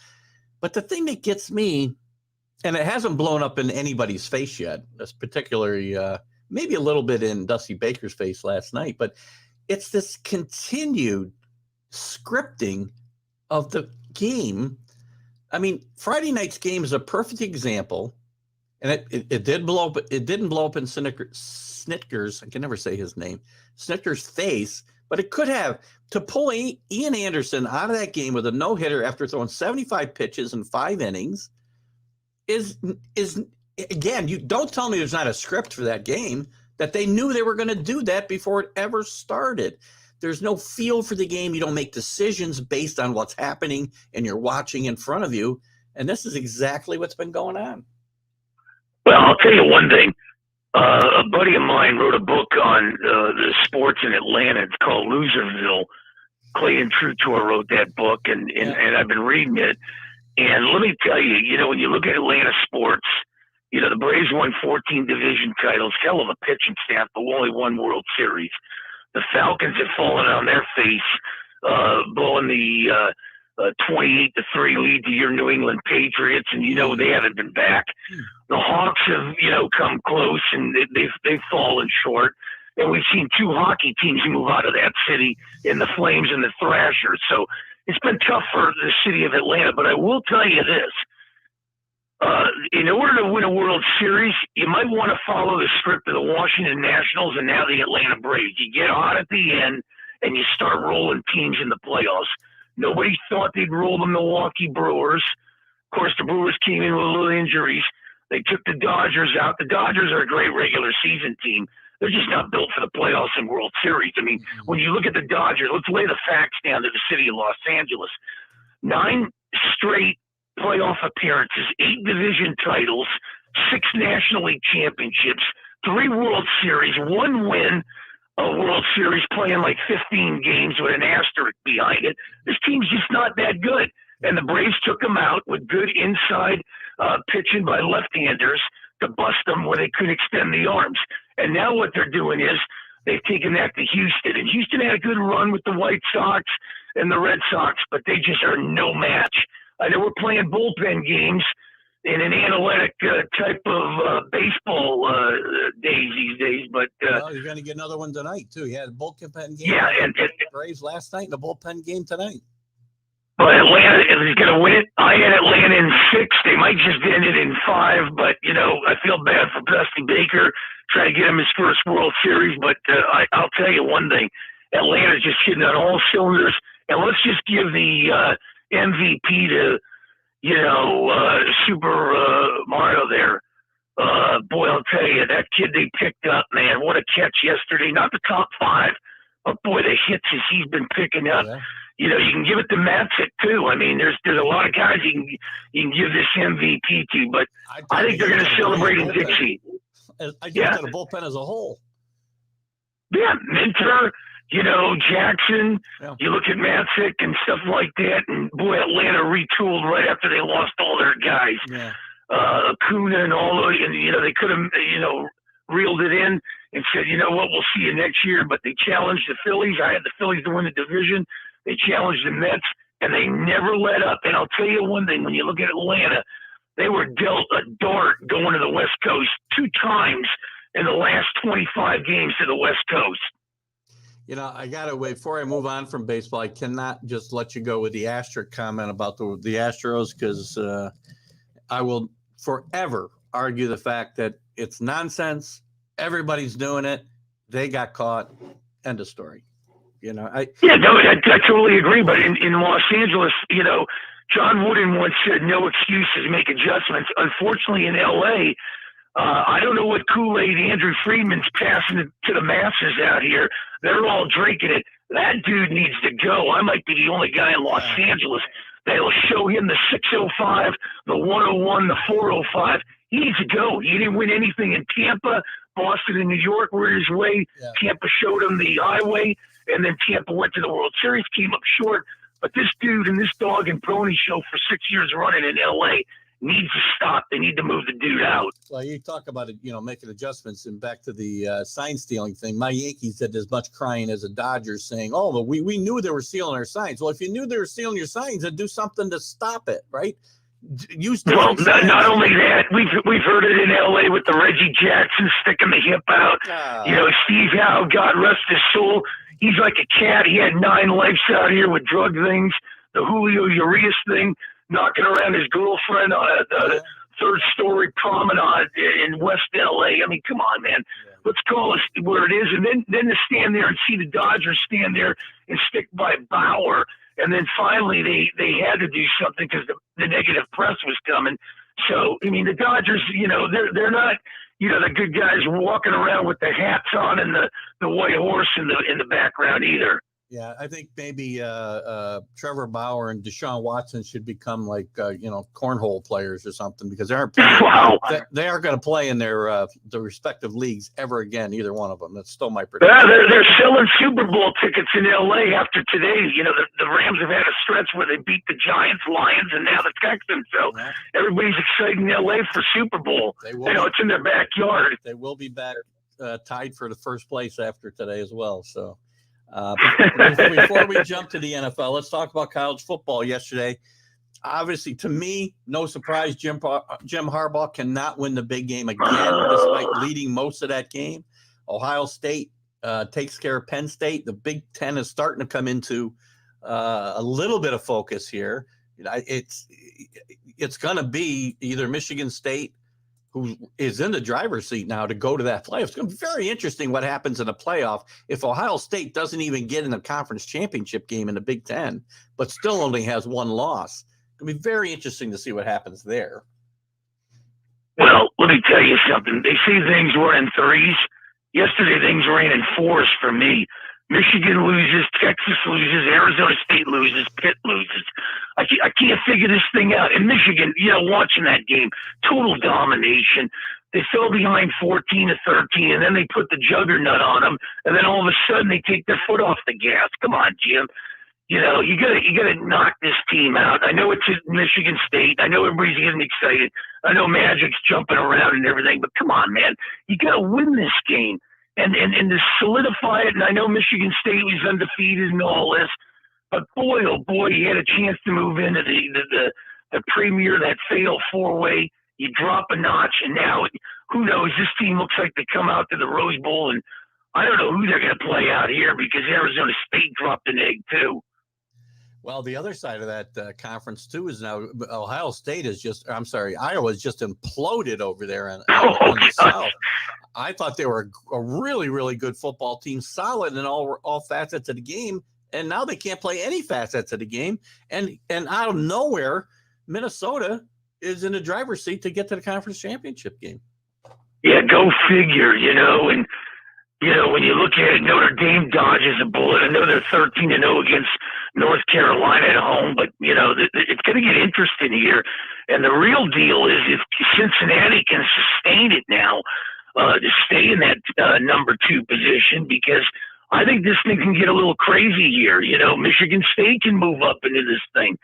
And boy, the wild one in the Berg, Pitt and Miami. This is another one where Pitt had to win, I thought, and, you don't want to play around with a hurricane team, but coming in at 3-4, but, it was a shootout. They came up short 38-34, and that's frustrating in itself. Yeah, I agree. This first, you and I will be talking about it Wednesday night if you're able to make the Football Huddle show, because we got the first playoff committee poll coming out Tuesday night. So it's going to be very interesting. I have already made a prediction here earlier before you came on that the first 4 teams will be Georgia, Oklahoma, Ohio State, and who else did I say? Alabama, and Cincinnati is going to be left at 5, because I don't think they want them in that top 4 and then have to move them out. They don't care about moving them up, but I don't think they wanted them to go undefeated and have to drop them out of the top 4, because I don't think they want them in this playoff. Yeah, they don't. It's funny. Instead of telling them to their face, they kind of do the backhand approach with Cincinnati, and you might be right. It's going to be interesting, but I'm hoping Michigan can beat Ohio State and get the albatross off of Harbaugh. But man, oh man, do not do like you did yesterday with Michigan State. Yeah, I agree. It's going to be very interesting, and I think the other interesting thing, and we talked about it earlier as well, is And it's funny, Carlos is talking about how Cincinnati needs a better quarterback. I like that kid. I really do. I think he's got a lot of moxie, and they aren't winning games. You know, they aren't getting any style points, which is a problem for Cincinnati. These other teams that are in playoff contention, all they got to do is win. Cincinnati needs. Well, I know it's Halloween, and the other surprise was Kentucky. Did they dress up as a bottom feeder? Oh gosh, you know, this is again. You know, I love Mike Stoops. I think he's a great coach, but this is a typical Kentucky. You know, give you a little tease here early in the season, and then kind of lose. You know, 2-3 games they shouldn't lose down the stretch. No, totally agree. And you know, SMU. Another one, and boy, I'll tell you, I know you're high on UCLA out here, and Utah is just tough at home. I mean, it's amazing. Stanford gets beat. The Washington schools rose to the occasion with Washington State beating Arizona State, but you know, USC struggles, but finally finds a way to, you know, beat Arizona. So the Pac-12 is in disarray right now, if you ask me. I continue to say that BYU is moving to the wrong conference. They should be going to the Pac-12. They'd be in position to be in the championship game. They're 4-0 in that league without being even a member of the league. So great job by BYU. Yeah, exactly. Ty Detmer and, you know, Steve Sarkisian, and unbelievable. So, yeah, the BYU program definitely is going to the wrong conference, if you ask me. What do you think about the rumors? And this will, I guess I couldn't wait till we get to our NFL part, but I'm going to talk about it here since we're talking about college football. Recently, this week, and you're a Pittsburgh guy, a lot of rumors swirling about Mike Tomlin leaving Pittsburgh for one of these high-profile college schools, whether it's USC or LSU or whatever other school opens up. And he vehemently denied it this week. But there's a couple things I think. The last time I heard a guy, a pro coach, vehemently deny he was going to a college gig was Nick Saban, and we know what happened there. And I think for the people who think, oh, Mike Tomlin's not leaving the Steelers, if Mike Tomlin were going to leave the Steelers, this is the perfect time. He's done everything he can do there. He's been a great coach, real consistent situation there. Won Super Bowls. His quarterback is done. He's playing on one foot, and not even one leg. He's playing on one foot, basically.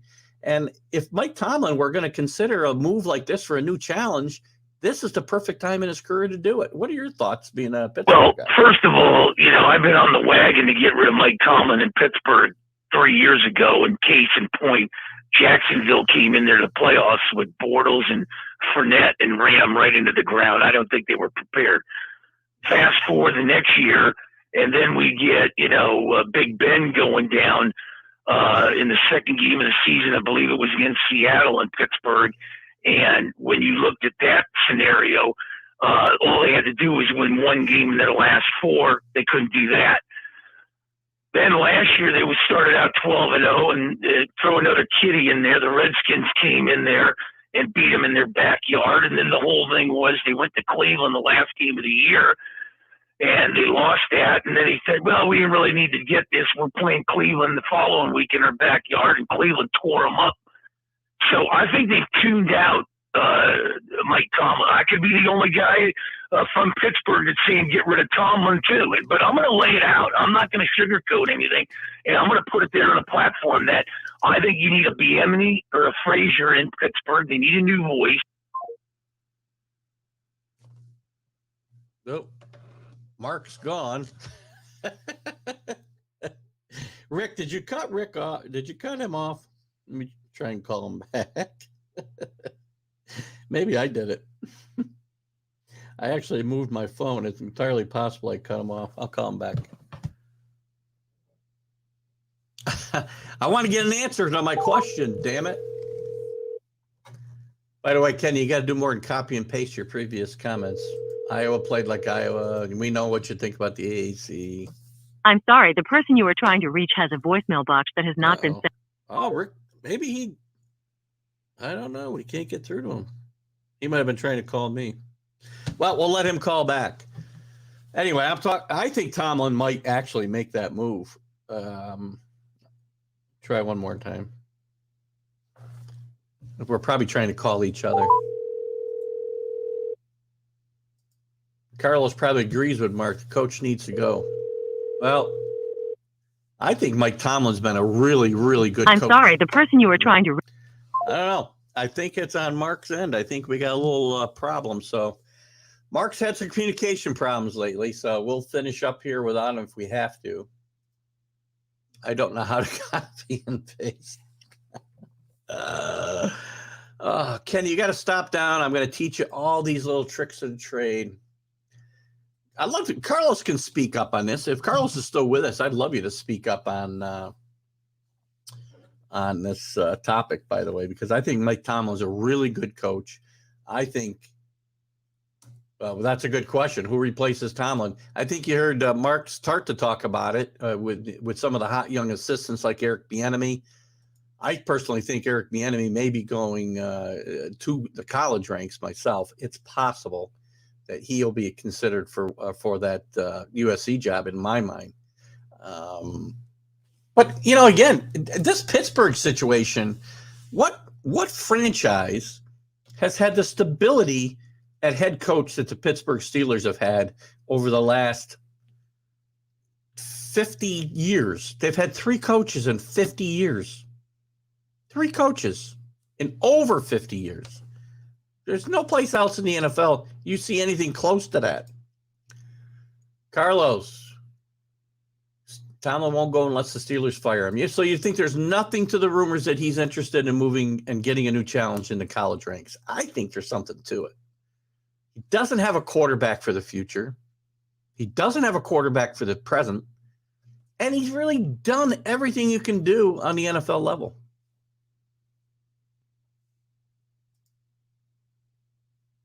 I don't know if that's... well, none has, but none's been in this situation. Well, maybe they have. Pete Carroll won a Super Bowl in the NFL, but he didn't go back to. Let's try Mark one more time. Now his phone probably died. I got to get this guy a personal assistant or something. I'll try him one more time. You're right, Carlos. No Super Bowl winning coach ever has. I'm not saying no way. The money's big in college today. I'm sorry, the person you were trying to reach has... And, by the way, the lifting isn't as heavy. One of the reasons college coaches fail, why Steve Spurrier failed, is because the NFL is harder to coach than college. He's got guys helping him recruit. He goes in and closes the deal. He gets to play lots of golf. He doesn't have to spend nights in his office and never go home the way Bill Belichick does, the way Dick Vermeil did. Much easier on a college level. And I wouldn't say that a guy like Tomlin would not consider this.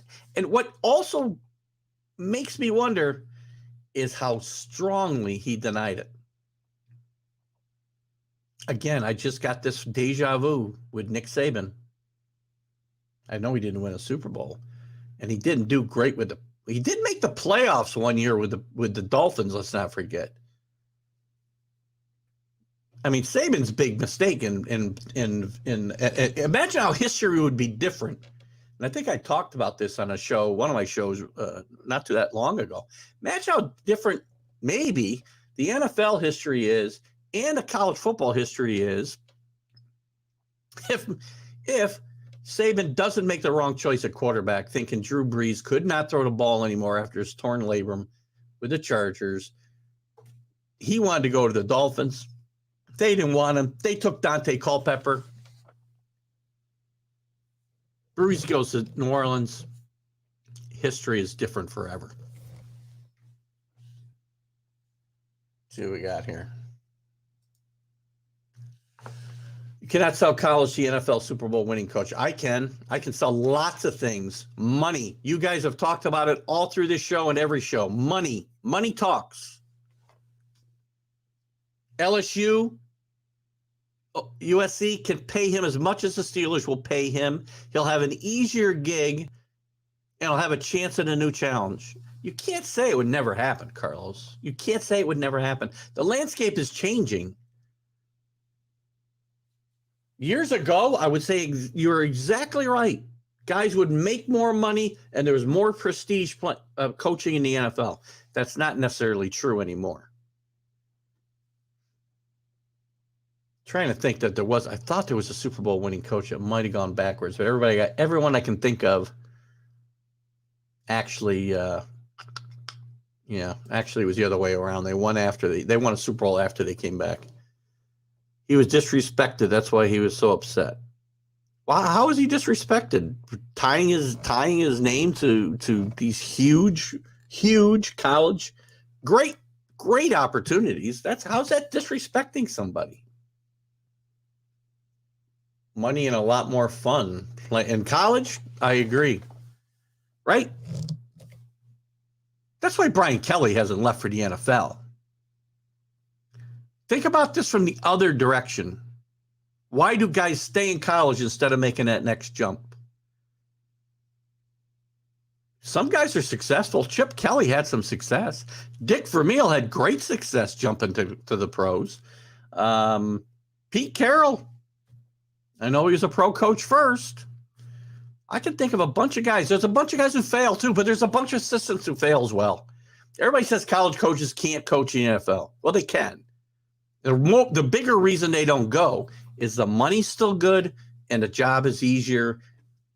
Not that it's an easy job, but you know what I'm getting at. No one mentioned Andy Reid or Sean Payton names who are white coaches. What has that got to do? I don't get it. Carlos, I mean, is that what Mike Tomlin said? I must have missed something. If that he felt disrespected, maybe I'm missing something in the translation here. Did Mike Tomlin say he felt disrespected because white coaches weren't being offered prestigious college coaches, but a black coach was? That's confusing to me. I guess I can take Mark's picture down since he's not here. That confuses me a little bit. He said, well, you know what? Then Mike Tomlin, gosh, I like Mike Tomlin a lot. I think Mike Tomlin is a great football coach. But if he said he's being disrespected because he's being offered some of the best college coaching opportunities in the country, but Andy Reid wasn't, well, then he's living in a fantasy world.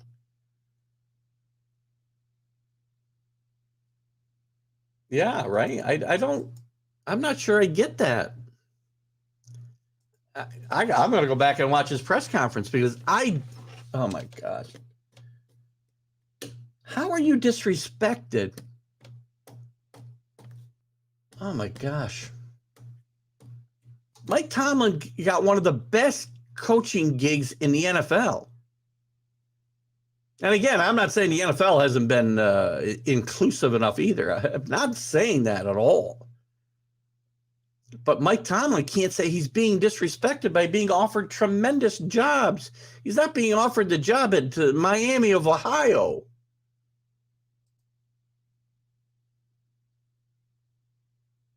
All right. Well, that's...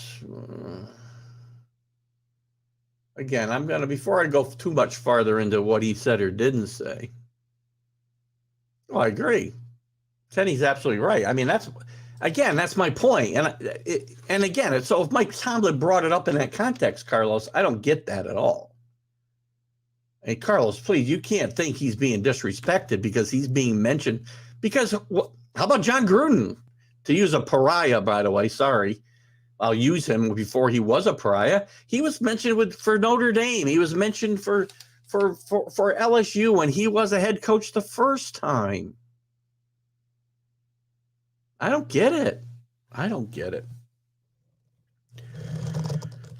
mean, gosh, I mean, if they were not considering a very successful black coach at LSU because of that, well, then I think he might have an argument more than they're offering me this great job, but not. I don't get it. I'm missing something. All right, we got just a few minutes left. here's what I'm going to do since Mark's not here. I'm going to give you, and you're lucky, Rick, because I got a bad feeling that Mark might have been on your Vikings today to bring up your comment about as long as he doesn't pick. Let's see what he said here. Correct. He did not say that, but it was insinuated. Yeah, I'll watch this. I'm going to watch this press conference again, and this might give me some fodder for my next vlog, because if in fact you're accurate, Carlos, to me, that is nonsense. That is just going to, and again, I respect Mike Tomlin a lot. And if he went this direction, you're fanning a fire that isn't even burning yet. You don't want to talk about what position at USC. Said, why are they not asking Sean Payton and Andy Reid?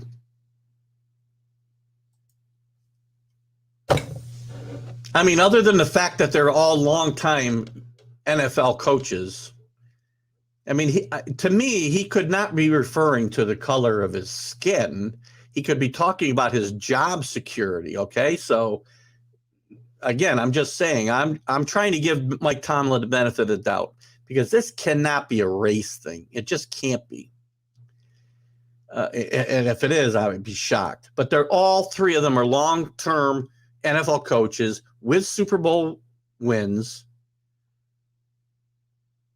and they're not in trouble with their teams struggling more than normal, although the Saints are doing okay. But they're not being mentioned as far as leaving their jobs. Well, I don't think that's the case. Maybe, and again, I'm going to watch this thing. Well, those three are the three Super Bowl winning coaches, long-term winning Super Bowl coaches. I got to watch the whole thing, Carlos. We'll talk more about it in coming weeks, and maybe I'll do a vlog on it this week. I got to find out what's going on now. I didn't watch this whole press conference. I read a synopsis of it, and I missed that part of it, or did not get it in the right context. So again, maybe it's a race thing, maybe it isn't. I don't know, but we're not gonna we can't solve it here today. So, and if it is, yeah, gosh, I just don't see how this is a disrespectful thing, regardless whether you're an NFL winning Super Bowl coach or not. It's not like you're saying, hey, Mike Tomlin would be great for the Delaware State job. We're talking about LSU and USC. I don't know. Oh. Anyway, here's my locks for the day. Let me get to something more fun. And Carlos, I'm not saying you're wrong here. I obviously need to get more information, and then we'll talk more on it, because I will have an opinion, and I will give it to you. Here's my dead solid lock pick today. The Rams dismantle the Texans, and the Bengals dismantle the Jets. There's my two dead solid lock picks. Here's my don't be surprised if the Patriots go to LA and beat the Chargers on that neutral field they call a home field, and get their first win over a quality opponent where they've been playing very well. Yeah, I agree, Carlos. We'll talk more about it. And my second, don't be surprised if the Cowboys get knocked down a notch and get beat by Rick's Minnesota Vikings. My picks haven't been that bad, Rick. I will be betting your Vikings today, I can tell you right now. And I've been doing very well with my 3 bets. And my bets today will be, I'll give them to you. They may change, but here's who I'm betting today. I am betting on, Jesus, is a tough week. I'm probably taking the Patriots plus the points. I'm taking the Vikings plus the points at home. I thought there was one other home team I liked. And I may take the Falcons today. So that could change a little bit. But in any event, guys, I got to get ready to get out of here. Been a great spirited debate. Carlos, great stuff. Bring it to the table today. I'm not dismissing your comments about the race thing. We're going to talk about it more as we go forward. I'm not afraid to talk about it. I guarantee you that. great topic with the AAC today that you brought up to me last night, so thank you for that. Guys, catch us Wednesday. We'll be talking a lot more college football in the College Football Huddle. Maybe we'll get into this a little bit more then. Mark Roberts, Skol. And, hey, Golo will lead us next Friday. We'll talk more about the NFL. Maybe we'll get into this Mike Tomlin stuff with him a little bit. Carlos, let's talk a little more. You and I back and forth. I want to get your opinion means a lot to me. So I know I kid you a lot, but we will talk more. I see he's tired of Pittsburgh media, so maybe so, but more reason I think he may be ready to move on. Keith Engel, TGI Sports Talk, right here on the Northeast Streaming Sports Network. I will see you later.